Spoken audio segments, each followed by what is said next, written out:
Greetings. The word nagarathar in business has got a great correlation between them. They've got the bond of a sibling right from the 8th century. You might be wondering why I said 8th century, because that was the time when our nagarathars first laid down the bricks in the field of trade with gems. And by 17th century, they became established salt merchants, and by 19th century, they put their feet in each and every business field possible.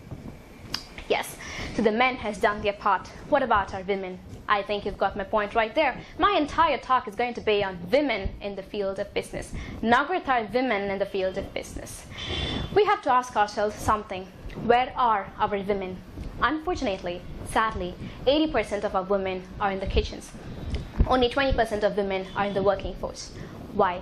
Because women have self-tagged themselves saying that family is a way of life, and some women feel that business is not their thing, business is not their league. For those women who think that business is not your thing, let me tell you something, ladies.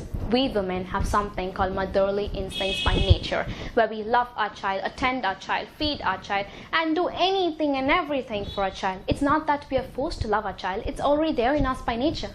Now let's put this motherhood for some more good use. If every mother takes up a business and calls it her child, I assure you she's going to take that business child on its feet and make it reach heights. And no woman is going to bring up a child alone. There's always a father who's going to take her back. And single moms, you have the character of both a mother and a father, and I assure you that you will make your child business climb ladders and ladders.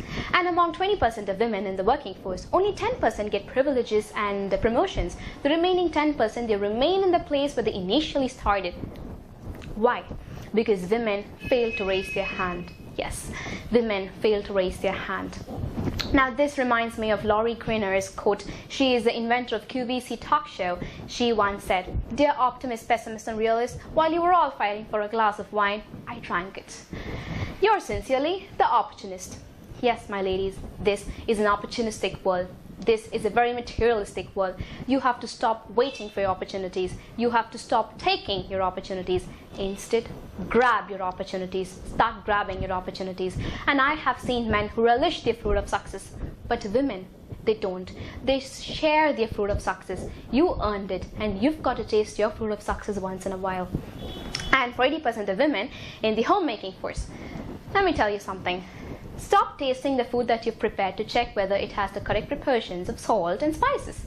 Yes, stop and start aiming for your own groceries. And one fine day when you can afford your own groceries, stop aiming for your groceries also. Yes, my ladies, and then you will automatically aim for the Indian economy. And there is a revolution created. Whose revolution is it? The answer lies in you? No. The answer lies in your actions. Your actions are going to influence and favor your answer. Now this reminds me of Afghanistan women. These Afghanistan women were once afraid to step onto the streets, were once not allowed to venture, but now they are the breadwinners of the family. And one such woman who broke and shattered that stereotype is someone called Camelia Siddiq, who is now building international partnerships. She has not only created a future for herself, but she's creating a future for every Afghan woman. Why can't we do it? Now, since I'm a medical student, I would like to finish this talk by Charles Darwin's quote. He's the father of genetics. He said, "The fittest will survive." I know the fit are the women, and I hope that someday everyone will come to know that the fittest are the nagarathar women. And yes, this is me, Shobena Jeevan, BTB_30, signing off with hopes and dreams that one day a nagarathar woman will realize that it's high time to make their ancestors proud, that it's high time that they prove themselves, and it's high time that they take up a business and call it a child. And let me tell you something, ladies, we Nagarathar community do not want women entrepreneurs. Yes, we do not want women entrepreneurs. We want mompreneurs. Be the mother for your child, be the mother for your business. Do not let your motherhood go for a waste. But whatever you do, do it now, do it big, do it right, and do it with style, and prove that you're from this clan called Nagarathars. Thank you.